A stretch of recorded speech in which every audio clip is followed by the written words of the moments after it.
जालना शहरातील रहमानगंजमध्ये कचऱ्याचे साम्राज्य, नागरिकांच्या आरोग्याचा प्रश्न ऐरणीवर.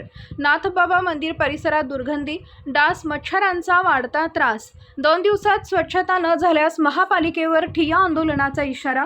स्वच्छता निरीक्षकावर स्थानिक नागरिकांचा रोष. जालना शहरातील वार्ड क्रमांक 7 मधील रहमानगंज आणि नाथबाबा मंदिराच्या पाठीमागील परिसरात अक्षरशः कचऱ्याचे ढीग साचल्याचं गंभीर चित्र समोर आलंय. साचलेल्या कचऱ्यातून तीव्र दुर्गंधी पसरत असून डास आणि मच्छरांची उत्पत्ती मोठ्या प्रमाणात वाढत आहे. त्यामुळे परिसरातील नागरिकांच्या आरोग्याचा प्रश्न गंभीर बनलाय. या कचऱ्याच्या ढिगाऱ्यामुळे मोकाट, कुत्रे, गायी आणि बैल यांचा वावर वाढला असून नागरिकांना त्रास सहन करावा लागतोय. एकीकडे जालना शहर महानगरपालिका स्वच्छतेचे दावे करत असताना दुसरीकडे वार्ड क्रमांक 7 मधील रहमानगंज नाथबाबा मंदिर हा परिसर मात्र प्रशासनाला आरसा दाखवत असल्याची भावना नागरिकांमधून व्यक्त होत आहे.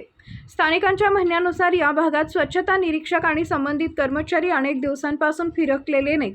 त्यामुळे कचऱ्याचे ढीग दिवसेंदिवस वाढत आहेत. काही दिवसात मान्सूनला सुरुवात होणार असून पावसाचं पाणी या कचऱ्यात मिसळल्यास संपूर्ण परिसरात दुर्गंधी पसरण्याची आणि साथीचे आजार बळावण्याची भीती व्यक्त केली जाते.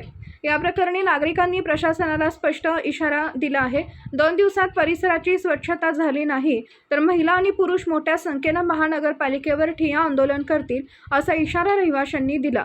दरम्यान स्थानिक लोकप्रतिनिधी या गंभीर समस्येकडे तातडीने लक्ष देऊन महानगरपालिकेमार्फत परिसराची स्वच्छता करावी अशी जोरदार मागणी नागरिकांकडून करण्यात येत आहे.